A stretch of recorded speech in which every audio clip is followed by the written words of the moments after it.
আজকে আসলে আমি গুরুত্বপূর্ণ দুই চারটি বিষয় নিয়ে কথা বলবো।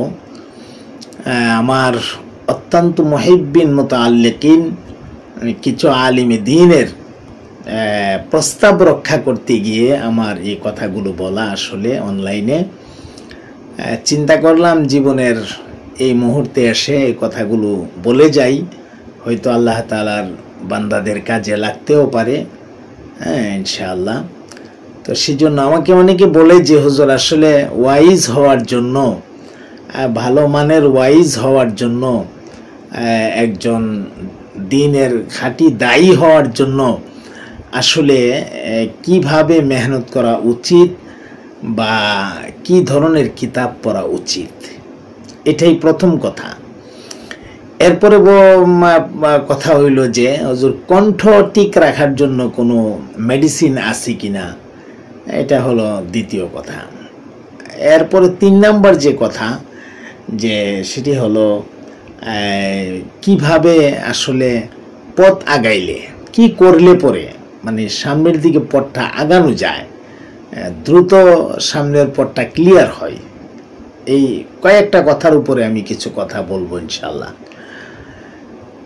আশা করছি খুব মনোযোগ সহকারেই শুনবেন যারা জানতে চেয়েছেন আপনারা। আসলে দেখুন, বক্তা হওয়া বা ওয়াইজ হওয়া বর্তমান সময়ের জন্য আমি মনে করি এটা কঠিন কোনো বিষয় না।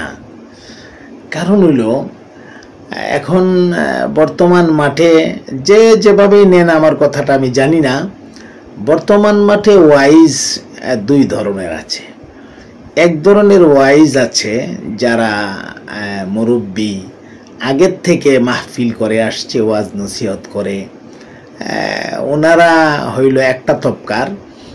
আর আরেকটা তবকা আছে যে হুট করে কোনো একটা বিষয় নিয়ে ভাইরাল হয়ে গেছে, ভাইরাল হয়ে যাওয়ার পরে ইয়াং ছেলেফেলেদের একটা চাহিদা তাদের প্রতি হয়ে গেছে, ওরা কোথাও গেলে বিপুল পরিমাণে মানুষও হয়ে যা, এদেরকে অনেক মোটা অঙ্কের হাদিয়া দিয়ে আনতেও হয়।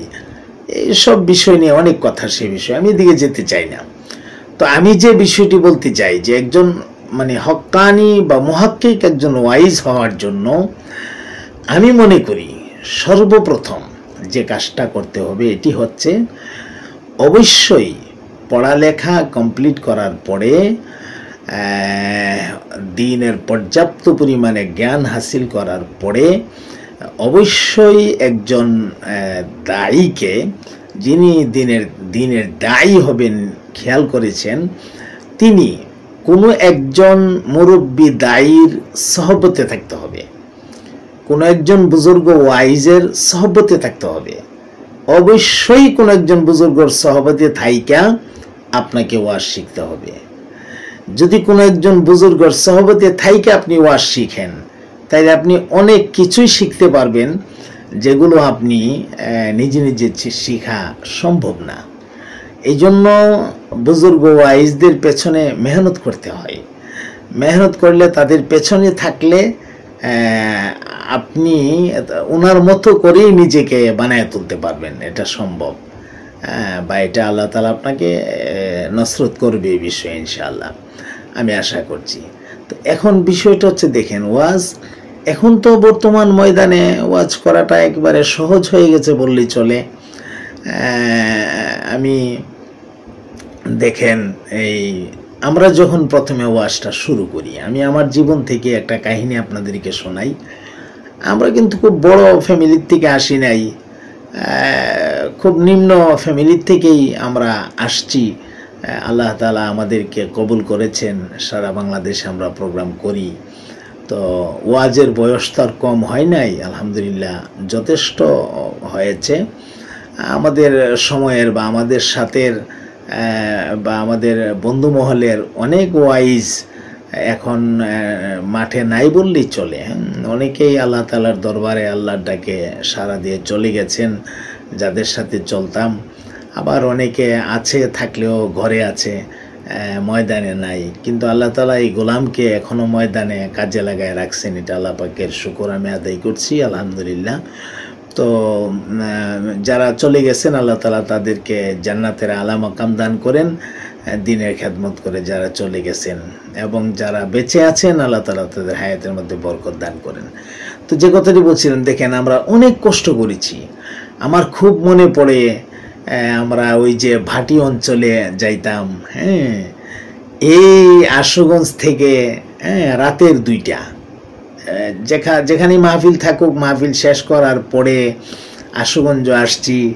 আশুগঞ্জে এসে রাতের 2টায়, হ্যাঁ, আমার সঙ্গে তখন সফর সাথী হিসাবে বেশিরভাগ সময় দিয়েছেন হযরত মাওলানা জয়নাল আবদিন অষ্টগ্রামী রহমতুল্লাহ আলাই, ইন্তেকাল করেছেন তিনি। আল্লাহ ওনার কবর জান্নাতের বাগান বানিয়ে দেন। তো উনি আমার খুব মহব্বতের একজন মানুষ ছিলেন। তো জয়নাল আবদিন সাহেব রহমতুল্লাহ আলাই, উনি আমার সঙ্গে প্রায় সময় সফরে থাকতেন।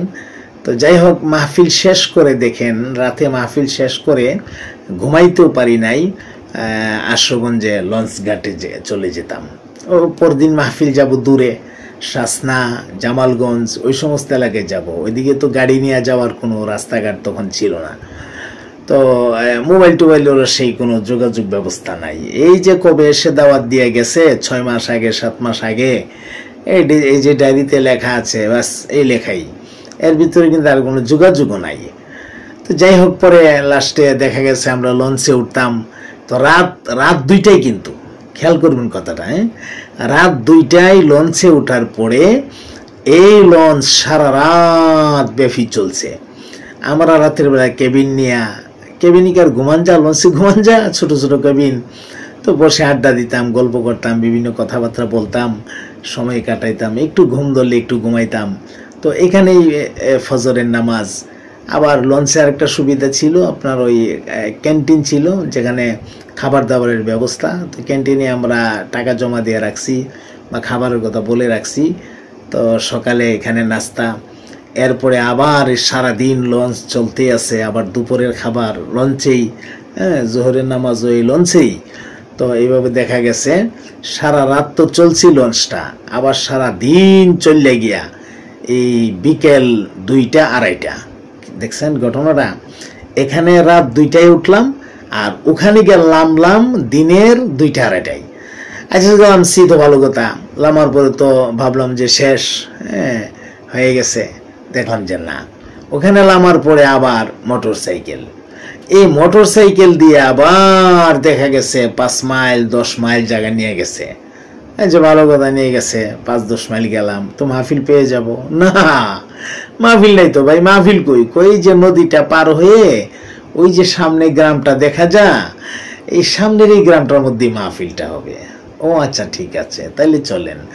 তো দেখা গেছে হাঁটতে হাঁটতে নদীর পাড়ে গেলাম। জুতা লইয়া তো আর নৌকাতে ওঠা সম্ভব না, জুতা হাতে নিয়ে নৌকাতে উঠলাম। নৌকা পাড়ি দিয়ে নৌকার ওই পারে গেলাম। ভাই, এত দূরে গ্রাম দেখা যায়, কিভাবে যাব? কত দূর গাড়ি আছে? গাড়ি থাকলে তো ভালো কথা। গেলাম ওই পারে গাড়ি আছে। গিয়ে দেখি গাড়িটারই কিছু নাই। কই ভাই, গাড়ি কই? ও গাড়ি তো নাই। তো কি গাড়ি? গাড়ি তো হুজুর এই যে মহিষের গাড়ি। আচ্ছা, ঠিক আছে, মহিষের গাড়ি, তবু তো গাড়ি। তো যাই হোক, পরে আপনার ওই যে আপনার এই জুতা নিয়া কলের গাড়ি বলা হয়ে গেল, একে কলের গাড়ি, মানে ওই নদীর থেকে যে পানি তুলে কল দিয়ে, এগুলা এই কলের গাড়িতে আপনার পা ধুইতাম। পা ধুইয়া এরপরে এখানে আপনার মহিষের গাড়িতে বিছানা করে রাখছে, আর খুব বড় বড় কাঠের চাকা। তো এই বিছানায় বসতাম। বসার পরে দেখা গেছে আস্তে আস্তে মহিষ চলছে, গাড়ির চাকা ঘুরছে, কেতের কেত কেতের কেত কেত কেত কইরা যাইতেছে। তো এইভাবে যাইতে যাইতে যাইতে যাইতে ঘন্টার পর ঘন্টা চলার পরে বাতি বুতি দেখা যায়, মাহফিলের একটা রোশনি বোঝা যায় যে মাহফিলে আসছি। যা গেলাম মাহফিলে। তারপরে মাহফিলে যাওয়ার পরে দেখা গেছে আপনার, আমি ফাঁকে একটা কথা বলে নিই, আমার চোখে একটু প্রবলেম থাকার কারণে আমি কিন্তু কালো চশমা দিছি, কেউ মাইন্ড করবেন না, এটা আমি মাঝখানে একটা কথা বলে নিলাম। আচ্ছা যাক, পরে আপনার মাহফিলে গেলাম।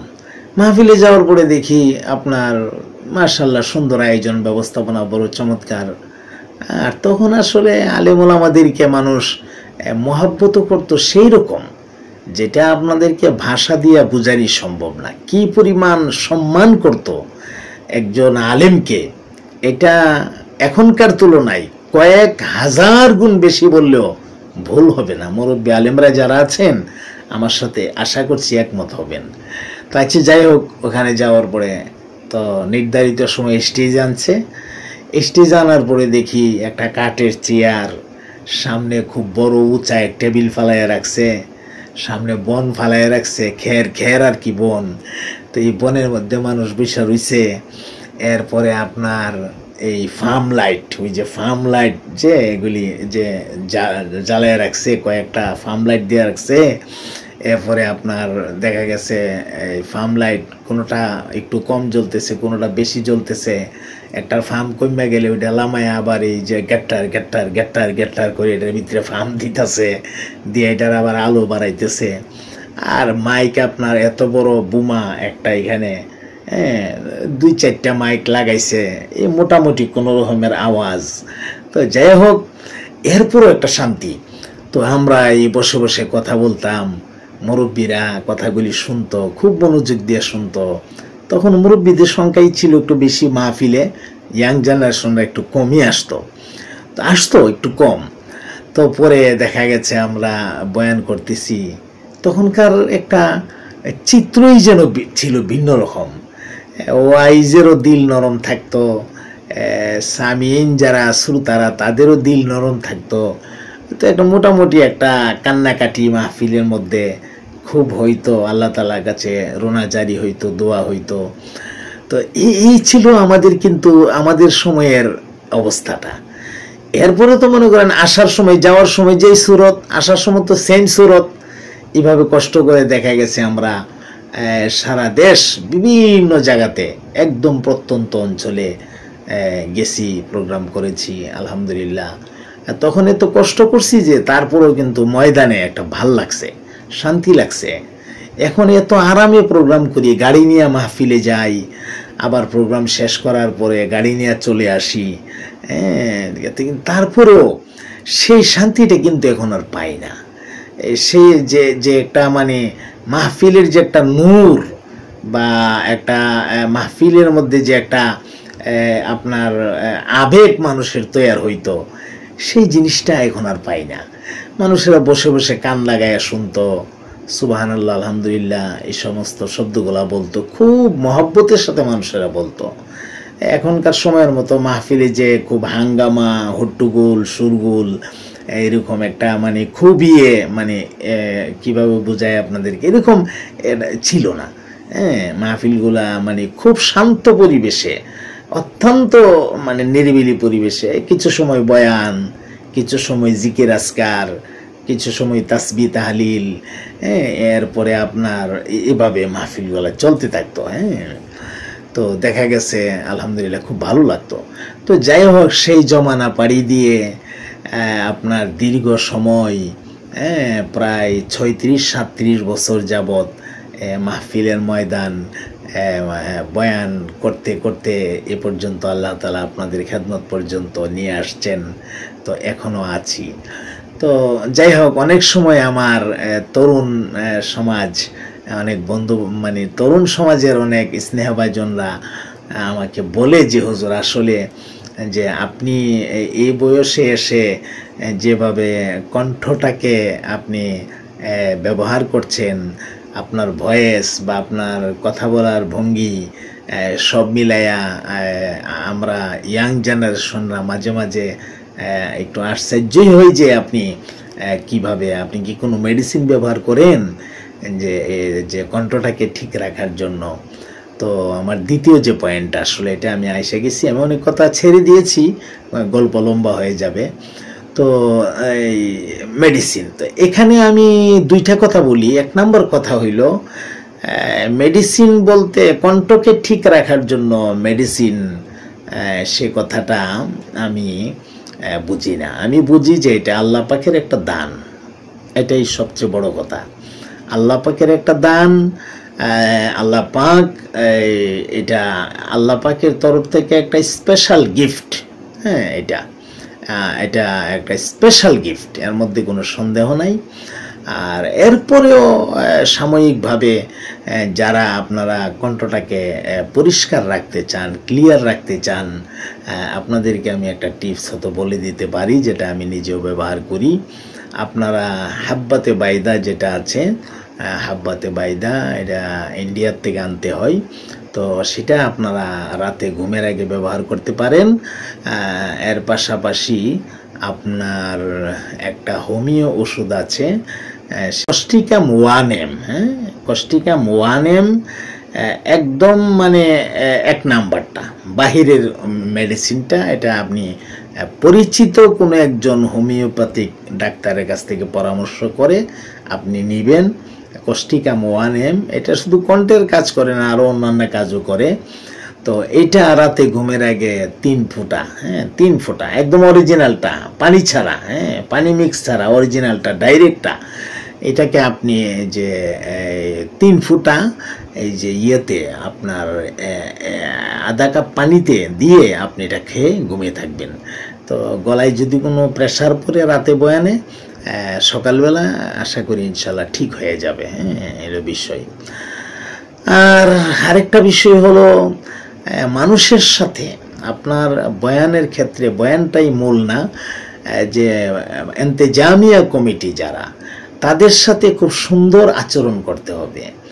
অনেক বক্তারা দেখা যায় মাহফিল ইন্তেজামিয়া কমিটির সাথে খুব রাফ ব্যবহার করে, হ্যাঁ রাফ ব্যবহার করে।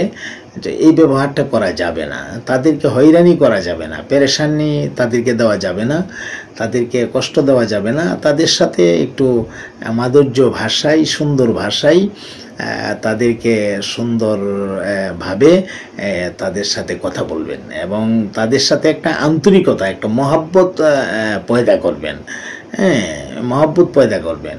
ইন্তেজামিয়া কমিটির সাথে এদেরকে শুধু ব্যবহার করবেন, বিষয় এরকম না যে আমি তাদেরকে ব্যবহার করলাম, ওরা আমাকে নিল, কিছু টাকা পাইলাম, টাকা হাদিয়া নিলাম, পকেটে নিলাম, বাস আমার কাম শেষ, তোমরা ছেড়ে দিলাম। হ্যাঁ, আমার কাম ছাইরা, তোমরা দিলাম ছাইরা।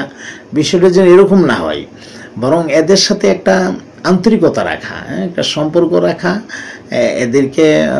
এদেরকে মাঝে মাঝে স্মরণ করা, বা ওরা স্মরণ করলে তাদের সাথে কথা বলা, একটু সময় দেওয়া। হ্যাঁ, শুধু এক জায়গার পার্টির কথা বলছি না, সারা দেশের সাথেই আপনি একটা সম্পর্ক করে নেবেন, অর্থাৎ দিনই সম্পর্ক, যে সম্পর্কটাকে বলা হয়। হ্যাঁ, দুনিয়ার কোনো স্বার্থে না, দুনিয়াবি স্বার্থে না, দিনের জন্য, আল্লাহর জন্য আপনি কিছু ইয়াং জেনারেশন ছেলেপেলে যারা আছে আপনার কাছে ভিড়ে, তাদের সাথে আপনি সম্পর্ক করে নিলেন, তাদেরকে বিভিন্নভাবে তালিম দিলেন, পরামর্শ দিলেন, তারা যেন দিনের উপরে অটল থাকে আর চলতে পারে। আরেকটা কথা আমার ছোট ভাইদেরকে যেটা বলবো, হাদিয়া নিয়ে কখনো কোনো জায়গায় কোনো বাড়াবাড়ি করবেন না। হাদিয়া কত টাকা দিল বা না দিল, এগুলো নিয়ে কখনো কোনো বাড়াবাড়ি করবেন না। হাদিয়া চাইবেন না, হাদিয়া কন্ট্রাক্ট করবেন না। কন্ট্রাক্ট না করে আপনি ইখলাসের সাথে কাজ করে যান। টাকা তো আসবেই, মানুষ তো টাকা দিবেই। আপনি টাকার গোলাম না হয়ে বরং টাকাকে আপনার গোলাম বানিয়ে নেন। হ্যাঁ, দেখেন আজকে আপনারা আশ্চর্য হবেন হয়তো আমার কথা শুনলে। আমার এই 35-36 বছর বয়সের ওয়াজের আমলে আমি আজকে পর্যন্ত আমার আশপাশের মানুষ যারা আছে, আপনারা তদন্ত করে দেখুন, আমি কিন্তু এখনো পর্যন্ত একটা ভালো থাকার জায়গা বানাইতে পারি নাই। এটা আপনারা আমাকে আমার দোষ বলবেন না আমার গুণ বলবেন আমি জানি না, পারি নাই। কেন পারেন নাই হুজুর? আপনি এত টাকা ইনকাম করেন, পারেন নাই কেন? আরে বাবা, আমি এত টাকা ইনকাম করি, আমার কি খরচ আছে না? আমার ফ্যামিলি আছে, আমার লোক আছে, আমার মানুষদেরকে চালাইতে হয়, আমি নিজে চলতে হয়। আমার নিজের মাসে প্রায় 25,000 টাকার উপরে মেডিসিন আমার লাগে। আমি একবার স্ট্রোক করেছি, একবার গাড়ি অ্যাক্সিডেন্ট করেছি, এরপরে আমার বিভিন্ন প্রবলেম আছে। এসবগুলো মিলাইয়া দেখা গেছে আমার প্রায় 25,000 টাকার উপরে মেডিসিন আমার লাগে। আমি তো আমার নিজের লোকাল বাজার থেকে মেডিসিন আনি। হ্যাঁ, যেই ঘর থেকে মেডিসিন আনি ওনাকে আমি মাস শেষে বিল দিই, 20,000-25,000 টাকা আমার বিল, মেডিসিন বিল। তো এগুলো আমার খরচ না? আবার আমার ফ্যামিলির খরচ আছে, বাসা ভাড়া আছে। তো এগুলো আমি যদি বলেন টাকা কি হয়, টাকা তো এই যে খরচ বললাম না, এই খরচগুলো কোত্থেকে আসে?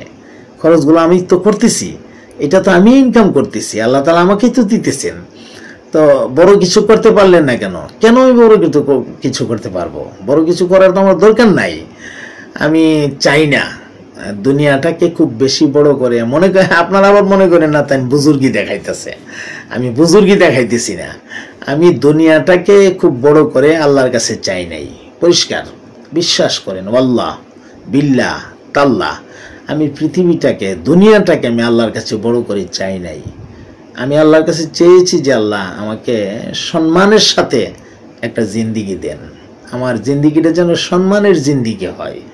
এ পর্যন্ত আল্লাহ তাআলা আমাকে অত্যন্ত সম্মানের সাথে রাখছেন, আলহামদুলিল্লাহ। এটা আল্লাহর দরবারে অনেক শুকর। হ্যাঁ, বাড়ি বানাইতে পারি নাই, বলেছি আপনাদের সাথে কথা, কিন্তু বিষয়টা এরকম না যে আমি পারবো না। হ্যাঁ, ইচ্ছে করলে উপায় হয়, একটা কথা আছে না। আমি যদি জায়গা আছে, আলহামদুলিল্লাহ আমার জায়গা নেওয়া আছে, হ্যাঁ জায়গা নেওয়া আছে। আমি যদি ইচ্ছে করি যে আমি একটা বাড়ি করব, সুন্দর করে একটা বাড়ি করতে পারবো ইনশাল্লাহ, আমি যে কোনো সময় করতে পারবো। কিন্তু এটা আমার আকর্ষণ হয় না, আমার মনের মধ্যে এটার কোনো আকর্ষণ জাগে না। তো ভাই আমার মনে আকর্ষণ জাগে না, আমার ভাল লাগে না, আমি করতে মনে চাই না, তা আমাকে কেন ফেরা দেন? আমার কিছু বন্ধু বান্ধবরা আমাকে ফেরা দেয়, আমার কিছু সাথীরা আমাকে ফেরা দেয়, অমুকে বাড়ি বানায় ফেলছে, অমুকটা করে ফেলছে, তমুকটা করে ফেলছে, বক্তাগিরি করে বহুত কিছু করে ফেলাইছে, আপনি করতে পারলেন না কেন? বক্তাগিরি করে ফেলাইছে, আমি করতে পারলাম না কেন? বক্তাগিরি করে কেন করে ফেলাইবে? আমার তো প্রশ্ন সেই জায়গায়। বক্তাগিরি করে উনি কেন বাড়ি করে ফেলাবে? তাইলে উনি বক্তাগিরিটা করছে বাড়িটা করার জন্য, তো বাড়িটা করার জন্য যেহেতু উনি বক্তাগিরি করছে, অবশ্যই তিনি মানুষের কাছ থেকে টাকা চায় আনছে, কন্ট্যাক্ট করে আনছে, মানুষের প্রতি জুলুম করে টাকা আনছে, নিশ্চয়ই আনছে। কারণ উনি এত বড় বিশাল টাওয়ার বানাইলো কিভাবে, এত বড় বিশাল বাড়ি বানাইলো কিভাবে? এটা আমার প্রশ্ন। অবশ্যই তিনি মানুষের প্রতি জুলুম করে টাকা আনছে, টাকা তো বানানোর জিনিস না। তো যদি এই প্রশ্নটা আমাকে করে আর কি, যে বক্তাগিরি করে অমুকে অমুকটা করে ফেলাইছে, তমুকটা করে ফেলাইছে, আপনি পারলেন না কেন? তাহলে আমার প্রশ্ন, উনি পারছে আমি পারি নাই, আমি পারবো না তো, কারণ আমি তো মানুষের প্রতি জুলুম করে টাকা আনতে পারি না, আমি এটা করবো না, আমি করতে যাব না, মরণ পর্যন্ত আমি যাব না। আমি যদি না খেয়েও মরে যাই, আমি কোনো কর্তৃপক্ষের সাথে বাড়াবাড়ি করবো না তো, যে আমাকে 10,000 টাকা দিলেন কেন, 20,000 টাকা দিলেন না কেন, বা 20,000 টাকা দিলেন কেন, আমাকে 30,000 টাকা দিলেন না কেন, আমি এটা বলবো না তো। আমার কথাগুলো হয়তো আপনাদের কাছে ভালো নাও লাগতে পারে, আবার কিছু মানুষের কাছে ভালো লাগতেও পারে। যাদের কাছে ভালো লাগবে তাদের জন্যই আমার কথাগুলা, যাদের কাছে ভালো লাগবে না আপনারা শুনবেন না, আমল করবেন না, কোনো দরকার নাই। যারা আমল করবেন, যারা শুনবেন, যাদের কাছে ভালো লাগবে তাদের জন্যই আমি কথাটি বলছি। আর আমি এমনিতেই অনলাইনে চলে আসি নাই, আমাকে অনেক মুহিব্বিনরা বলেছে যে হুজুর আপনি আপনার জীবন বৃত্তান্ত নিয়ে কিছু কথা বলুন, তো এই জন্যই বলছি। হ্যাঁ আলহামদুলিল্লাহ, তো এ পর্যন্ত তো ভালো আছি আলহামদুলিল্লাহ। পড়াশোনা করেছি যে সকল মাদ্রাসাগুলোতে, হ্যাঁ আমাদের আসাতাজা একরাম বুজুর্গানে দিনরা, আমাদের উস্তাদরা তো ছিলেন খুবই বুজুর্গ আল্লাহওয়ালা দিনদার। আমাদের বুজুর্গ উস্তাদদের কাছে পড়াশোনা করেছি আলহামদুলিল্লাহ, খুব ভালো মানে পড়াশোনা করেছি, খারাপ করি নাই তো, ভালো পড়ছি, ভালো পড়াশোনা করেছি আলহামদুলিল্লাহ।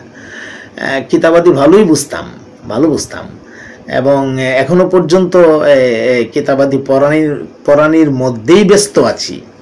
হয়তো ছোট কিতাব পড়াই, বড় কিতাব পড়াইতে পারি না। হ্যাঁ, অনেকে আমাদেরকে বড় আলেম মনে করতে চান না, মনে করেন যে ছোট মাদ্রাসা পড়াইলে ছোট কিতাব পড়া। তা বলতেই পারেন, আমি তো আমার এই বয়সে ঐতিহ্যবাহী দারুস সালাম খাটিঙ্গা মাদ্রাসা ইতিহাস হয়ে আছে, দারুস সালাম মাদ্রাসা সরহেবে কায়া পর্যন্ত এই মাদ্রাসা আমি প্রতিষ্ঠা করে আসছি। দারুস সালাম সেটি আমার নামে আমি নামকরণ করেছি। বিশ্বতারা মিফতাহুল উলুম মাদ্রাসা এটি আমি করেছি, আমি নিজে এটার বুনিয়াদ।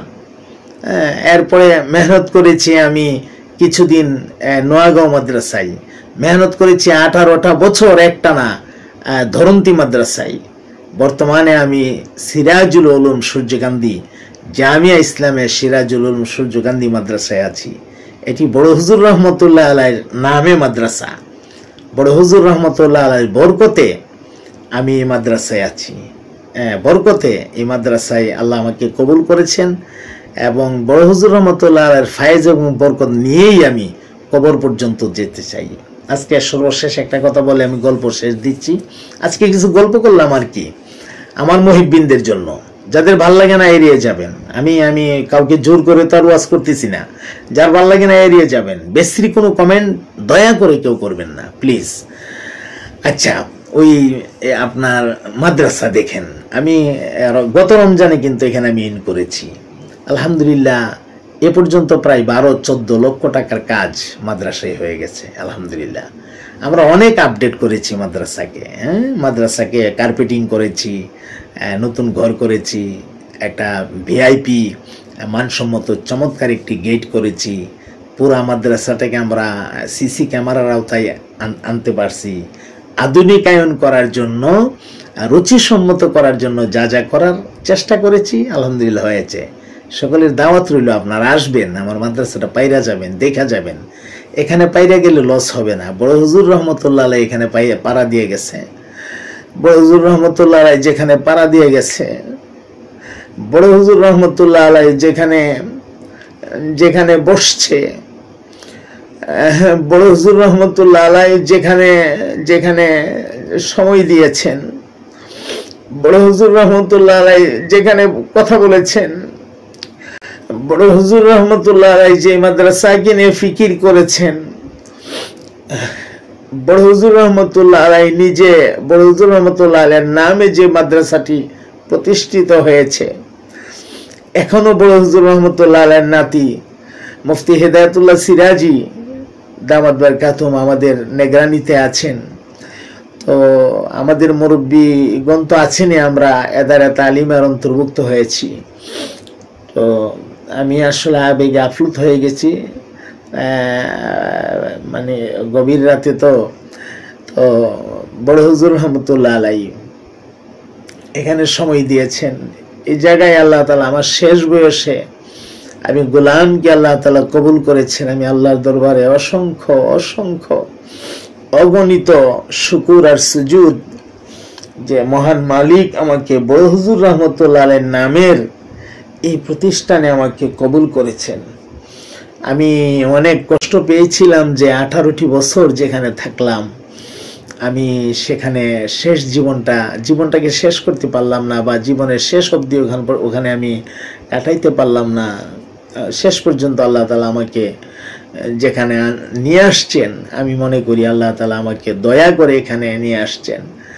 আমার পুরা গ্রামের, আপনারা বিশ্বাস করেন, পুরা গ্রামের ছোট বড়, ছেলে মেয়ে মহিলারা সহ, এরপরে আপনার এই যে মুরব্বীরা, আমাদের মুরব্বীগণ, মাদ্রাসা জামিয়া কমিটি অনেক খুশি আলহামদুলিল্লাহ।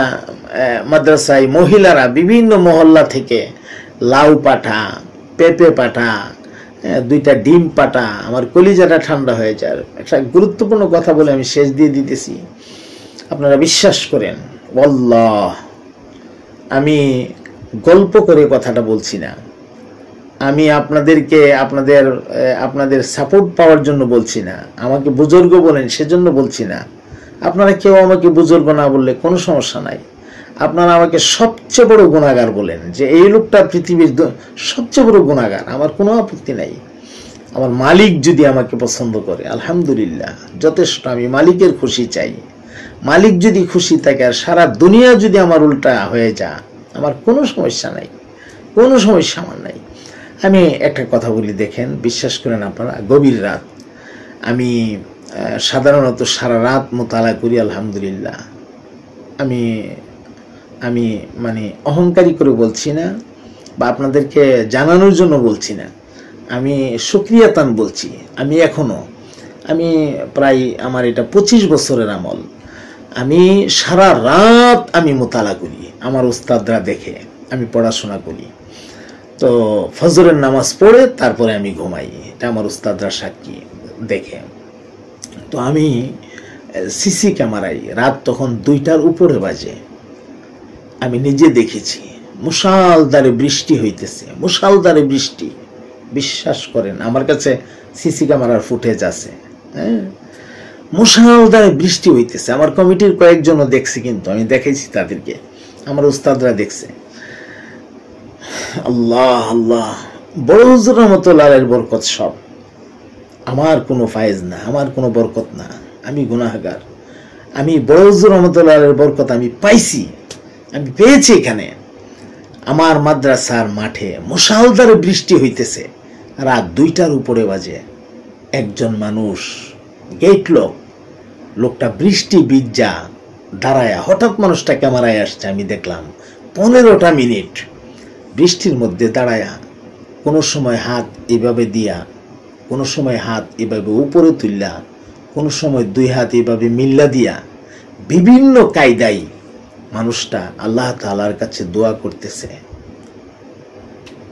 আমি আল্লাহর কি শুকর আদায় করবো, এই চিত্রটা আমি দেখেছি, আমি নিজের চোখে দেখেছি, এবং এখনো আমার মোবাইলে এটা ধারণ করা আছে।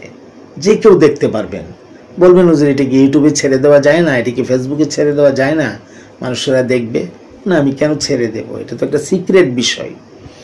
সে হয়তো আমার জাতি না, হয়তো ভিন্ন কোনো জাতি। আল্লাহ 2টা জাতিকে বানাইছেন ইবাদতের জন্য, জিন এবং ইনসান। তো সে ভিন্ন একটা জাতি, আমার জাতি না। তো সে আমার এখানে ইবাদত করেছে, আমি এটাকে কেন প্রকাশ করে দেব?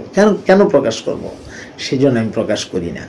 তো তারপরে এখন আপনাদেরকে বলছি এজন্য যে মানে বড় হুজুর রহমতুল্লাহ আলাইহির ফায়েজ এবং বরকতটা বোঝানোর জন্য। বড় হুজুর রহমতুল্লাহ আলাইহির বরকতে এখানে অনেক নেককার দিনদার মানুষ ছাড়াও অন্য জাতিরাও এখানে আছে, এবং তারাও দোয়া করে, মাদ্রাসার জন্য দোয়া করে। একাধিকবার আমার এবং আমার অনেক উস্তাদদের নজরে পড়ছে এই অল্প দিনের ভেতরে। মাত্র রমজানে আমি জয়েন দিছি, অল্প দিনের ভেতরে নজরে পড়েছে, আলহামদুলিল্লাহ। তো যাই হোক, সব মিলাইয়া দয়া করে আমার কথাগুলাকে ভিন্নভাবে নিবেন না। আমার কথাগুলাকে আল্লাহর ওয়াস্তে আপনারা বিশ্বাস করে নেওয়ার চেষ্টা করবেন। আমি একটি কথাও আমি মিথ্যে বলি নাই, আমার কথাগুলো বিশ্বাস করে নেবেন।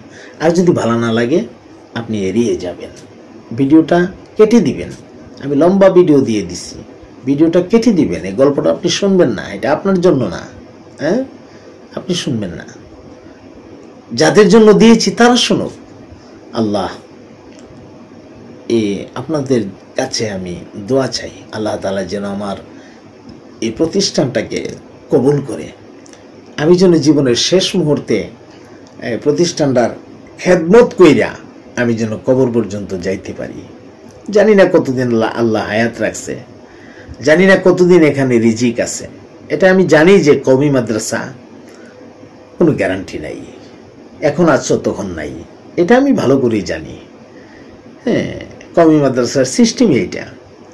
তো যতক্ষণ আছি আমি মাদ্রাসার জন্য খেদমত করবই, এটা আমার অভ্যাস, আমি করবো ইনশাআল্লাহ। আপনাদের কাছে দোয়া চাই। হ্যাঁ, মাদ্রাসার জন্য সবাই দোয়া করবেন। হ্যাঁ, আর ওয়াইজ ভাইদেরকে নিয়ে যে কথাগুলো বলছি, আপনারা সম্ভব হলে আমার কথাগুলো আমল করার চেষ্টা করবেন ইনশাআল্লাহ। এই কথাগুলির মধ্যে আমল করলে আল্লাহ তাআলা নূর পয়দা করে দিবে, ইনশাআল্লাহ নূর পয়দা করে দিবে। আমি গুনাহগার হতে পারি, কিন্তু আমি কথাগুলো মন্দ বলি নাই। হ্যাঁ, আমি কথাগুলো কিন্তু বলেছি আপনাদের জন্য। আল্লাহ আমাদের কবুল করেন, আমিন ইয়া রাব্বাল আলামিন।